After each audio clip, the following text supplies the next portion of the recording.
I want to begin to talk to you about rules. Rules. We have a lot of rules. Rules are boundaries that we need, and I often find that when new people join church, they come and ask me, what are the rules? Like, what should I do or what shouldn't I do? We're bound to have rules. And even non-church people know that there is something about rules with church because they know about the Big Ten, probably called the Ten Commandments. And so rules, and organizations have rules, and they probably need them. And nations have rules, and the state has rules. And here's the thing about rules that we all tend to do. We all tend to see the rule as a line. And we either get as close to that line as we can, or sometimes we might just go over the line a little bit so we can get away with something or other without drawing too much attention to ourselves. We know that the rule is there. And one of those kind of rules that I think we've all kind of gone as close as we can or sometimes over it is this rule, the road rule. I do the drive from the Rocks Baldivis to the Rocks Cannington at least once a week, sometimes more than that. In fact, I did that drive this morning. And the Kwinana Freeway, the speed limit is 100 kph, and then I turn into Roe, and that's 100. And then I turn into Nicholson Road. And as I was preparing this message, I thought I'd do that every week, and I haven't got a clue what the speed limit is there. And maybe I've done 80 thinking that's what it should be. And I checked it out this morning. I don't know if I did 80 or not before, but it was 60 this morning, and I stayed true to that, all right? And then Albany Highway, that's another 60, and then Cecil, I don't know what Cecil is. I hope it's 60, right? Apparently, I don't know if you thought about this, when you're in the 100 zone, you're actually not compelled to do 100, right? You actually have the liberty to do 80 or 90 if you wanted to. I've never wanted to. But other motorists kind of impinge upon me and kind of bring me down to less than 100, you know. I don't think I'd ever want to do 90. And sometimes, confession, I might just go a little bit over the 100. I don't mean to break the rules, but sometimes just a little bit over. Not a big bit, otherwise that would draw attention to myself, and the policeman might find me, and that wouldn't be so good. So maybe just a little bit over. But whether it's speed limits or diets or spending or whatever, our natural inclination, if that's a line, is to live and to move as close to the line as possible. That is the line between the legal and the illegal, which is breaking the speed limit, the line between the responsible and the irresponsible, the line between the moral and the immoral, the line between the ethical and the unethical, the line between I'm still in control or I need help. It's human nature to kind of snuggle up as close as we can to the edge of irresponsibility, to disaster, embarrassment, and to stay there as long as possible. That's just human nature. And it's human nature to get by with as much as we can get by with without being penalized, hence the speed limit. And so we comfortably live on the edge in many, many things. With dating, we live on the edge with dating. We live on the edge with spending. We live on the edge with eating. We live on the edge with drinking. We live on the edge with driving. We're just on the edge, and we convince ourselves that this is okay. If it's not wrong, then obviously it's okay, right? If it's not illegal, then it's permissible, right? If it's not immoral, then it's acceptable. And if it's not over the line, then it's fine. And in fact, even if it's just a little bit over the line, might be okay. Now, I think you know that this way of thinking is not the smartest way to live and to think, and You wouldn't let your kids go down that line of thinking like that. You wouldn't have. You would coach your kids not to have that as an approach to life. In fact, anyone you care about, you would coach not to have that as a way of life. These set of assumptions are another way of saying, how far can I go without getting busted? How can I go to the line and over the line without getting busted? How unethical, how immoral, how insensitive can I be without creating unmanageable outcomes? How long can I neglect my family or my finances or my health without feeling negative effects? And it's a slippery slope, my friends. It really is. It's a slippery slope because it begins by asking the wrong question. We ask the wrong question. The wrong question is there anything wrong with this? That's the wrong question. And it usually leads to a second question: how did I get myself into this mess? How did I end up here? So rather than asking, is there anything wrong with this in our decision-making process, we need to ask what we're calling the maturity question. This message today is the fifth in our series, and it raises the fourth question that we're talking about in this series, Good Call. And so this fourth question in this series, right at the beginning, for those of you who've tracked along with us for the whole journey, we said good questions set us up for good decisions, and better decisions place us in a place with fewer regrets. So for those of you who've been tracking, the question one was the integrity question. Am I being honest with myself? Really? Question two, the legacy question. What story do I want my life to tell? And your decision-making shapes your story. And last Sunday, as we were just reminded in the church news, we explored the conscience question. Is there a tension that deserves my attention? In the mechanism of my conscience, is there a tension that deserves my attention? Kind of a red flag. So today is the fourth question in our series. This is the maturity question. And I just want to remind you of our key verse that is kind of we're using for this series, Proverbs 27:12. The prudent see danger and take refuge, but the simple keep going and pay the penalty. So the maturity question: what is the wise thing to do? What's the wise thing to do? The option that you're considering, we have so many decisions we need to make, and the option you are considering may be legal, may be completely legal. It may be acceptable to everyone around you. It may be permissible. It may be not immoral. But yet, all of those in place, it still may not be wise. A decision may not be wrong, but still be unwise. A decision may not be wrong, but unwise at the same time as not being wrong. So what is the wise thing to do is the question that this message is wrapped around. And the Apostle Paul spells this out for us in his letter to the Ephesian Christians in this way, about this matter. Ephesians 5:15 and 16. Be very careful then how you live, not as unwise, but as wise, making the most of every opportunity, because the days are what? Evil.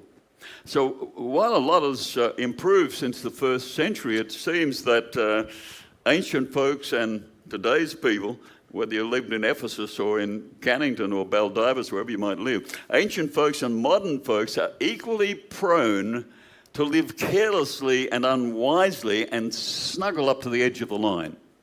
So the Apostle Paul comes along and says, stop that. Just stop that.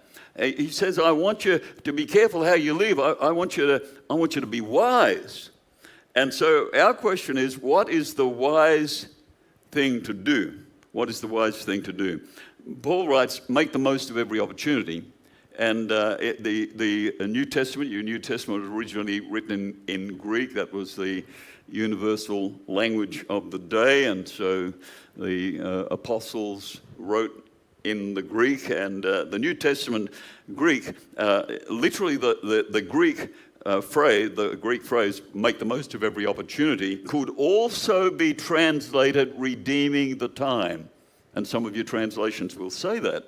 So how good at redeeming the time. I would love to redeem the time.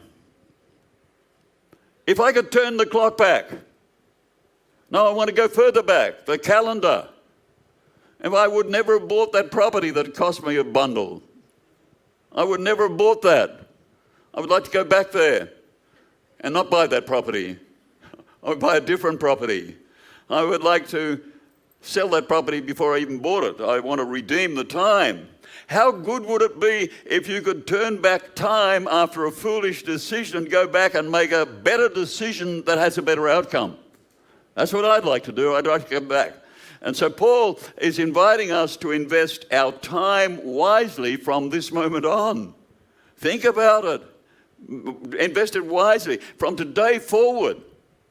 From this moment on, he is inviting us to leverage our most valuable asset, our time, that actually propels you forward to a preferred future. And he says this, making the most of every opportunity. Why? Because the days are evil. They're not on your side. Evil day. We don't live in a moral and ethical neutral culture now, people. We just don't. Advertisements are everywhere. I turn the TV on, I get advertisements. I go to Facebook, I get advertisements. I go to Instagram, and even Instagram, I get advertisements. Wherever I go, someone's advertising something. And they're advertising this because they want to sell me something. Or they want me to do something, to go somewhere, to entrap me into doing something or other. You will not often see an advertisement that encourages you to be careful or wise before you buy a product. Be careful, because you just never know what you're going to get yourself into. They don't say that. The one that comes closest to that, maybe, gamble responsibly, which I think is an oxymoron. If you're doing the one, the other's... Anyway. So the maturity question, what is the wise thing to do? Whatever it is you're doing. And I want to give you a little grid, a little format to process this. Think about this. Ask the maturity question from three perspectives: your past, your present, and your future. In the light of my past circumstances, in the light of my current circumstances, in the light of my future hopes and dreams, what is the wise thing for me to do? Now, many of you will have heard, I'm about to give you a little quip. It'll be on your screen, and you can see it there. And you'll have heard this before, and you probably even know who originally said it. But this is how it goes. Those who can't remember the past are condemned to repeat it. So I just want to give that to you again in a different format. Let me put it this way. Those who don't pay attention to what got them into trouble yesterday are liable to wind up in the same trouble tomorrow. Our point is this. Our personal past, our life, our decisions, predisposes us to specific temptations, to addictions and blind spots that are specific to us. Not your neighbour, not your friend. What trips you up in terms of temptations and addictions and blind spots may not be a problem to your neighbour or your friend. So you go, that's wrong for me, but it may not be wrong for them.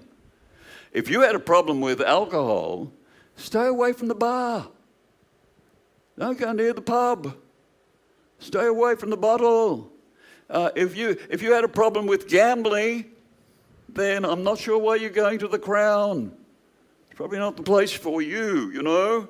But your friend might not have had that problem, so it's okay for them. Just not okay for you. If you had a problem with chocolate, did anyone ever have a problem with chocolate? Anyway, you know the story. You may have a problem with these things while others do not. You have different things, and they have different things that show up in their life or have shown up in their life than you have in yours, right? Some folk have had problems with anger. You say, well, that was never me. But some folk have. Some folk have strayed from the marriage nest. They have a predisposition for that. That's not you, right? Somebody else. Your past will indicate a predisposition to something that you need to factor in when you ask the question, what is the wise thing to do? This relates to all areas of life, financially, professionally, academically, because of your experience and bad choices in the past. What is the wise thing for you to do for your best future? And secondly, as you ask the question about the wise way forward, what's going on in your life right now? We've all got something going on. And is your current situation, if your current situation is that you just got out of a relationship, is it wise to jump into another one? The stuff from the previous relationship, you're still dealing with emotions and unfinished business from that previous relationship. Is it wise? Ask the question. And the third and final perspective, in the light of your past experiences, current situation, and my future hopes and dreams, what is the wise thing for me to do? Now, people, I see a lot of folk making decisions, right? Now, think about this. I have 5 children. I have 16 grandchildren.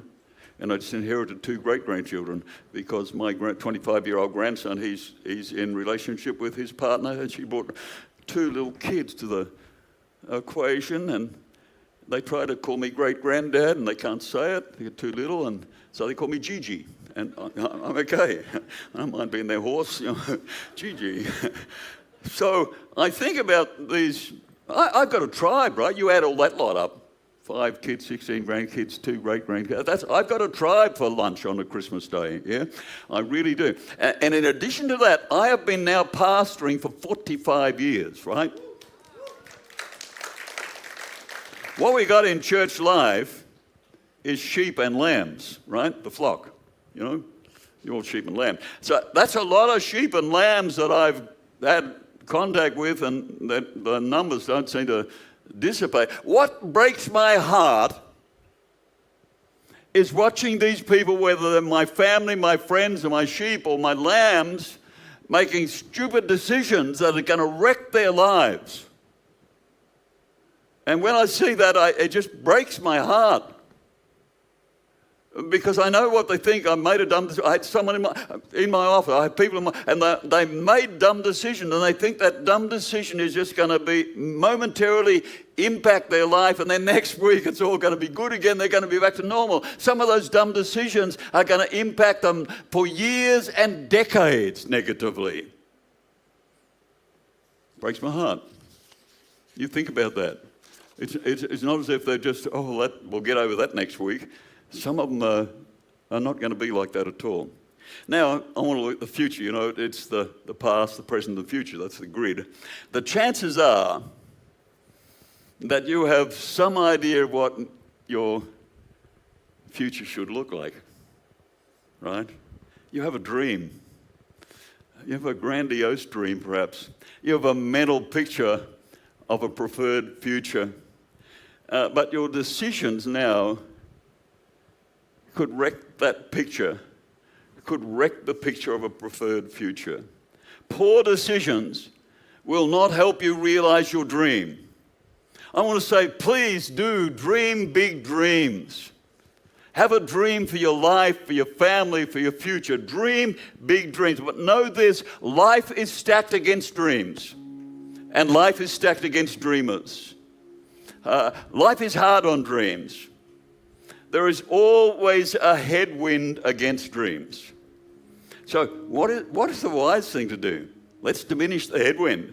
What's the wise thing to do? The purpose of this question is not to stop you from doing something wrong. That'll be good if it did that, but that's not the purpose. The purpose is to keep you from doing something unwise. This relates to your finances, your relationships, your family, your health, your future, just about anything. This is not just about what is right or wrong, what is legal, illegal, what is moral or immoral. It can be right, it can be legal, moral, and all of that, but still not wise because of who you are from the past and in the present. So where does wisdom begin? Let me finish with two scriptures for you and hope this is helping you. Proverbs 9:10. Proverbs 9:10. The fear of the Lord is the beginning of wisdom. James 1:5, if any of you lacks wisdom, you should ask God, who gives generously to all without finding fault, and it will be given to you.